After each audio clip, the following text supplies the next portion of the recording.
how to engage our children when they are awake. The parents do not have a clue how to engage the children. Taking them out to play with the similar age group children, say going to the playground where there is a slide or a seesaw or a monkey gym and things like that.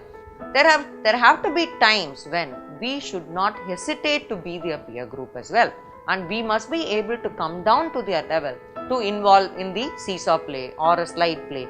And also we should remember we are only reducing our mental age to their level to give them company, but the supervisory role in us should be at the parent level. It is not that we can tumble and roll and play and things like that and involve in injury. It is not allowed, but we can behave in such a way that we can play even pillow fight with them, but that doesn't mean that we can become kids. So the next thing that I would want to insist is, there are many parents who take their children on a pram walk. They put them in the pram and they go around, believing that the child is seeing the outside world, environment, the trees, the birds, etc. The child does not know that any flying object is a bird or what it is. It can be even a kite. Even when we are taking them for a pram walk, it is essential that we have to interact with the child to say, this is a kite but this is a bird, and this is an aeroplane, whereas the aeroplane does not have life but it is mechanized. So we can give this kind of information to the child, because many parents have come to us and asked what to talk to children. Will they understand?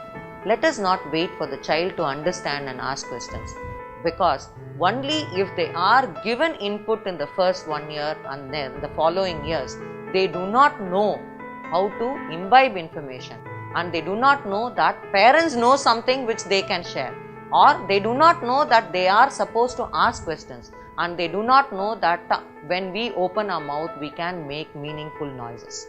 So let us give the feeling and security to the child that parents, when we are talking with them, when we are engaging them, it is with wholehearted involvement and affection, and the selfish thought that I will miss this day with you as a son or a daughter if I don't engage with you, because the children are not going to stay as 1 year or 2 year or 3 year old kids forever. They would outgrow this phase very quickly and they will not need us anymore. So make use of the time and allow them to engage in such a way that they have the parents' presence and involvement all through.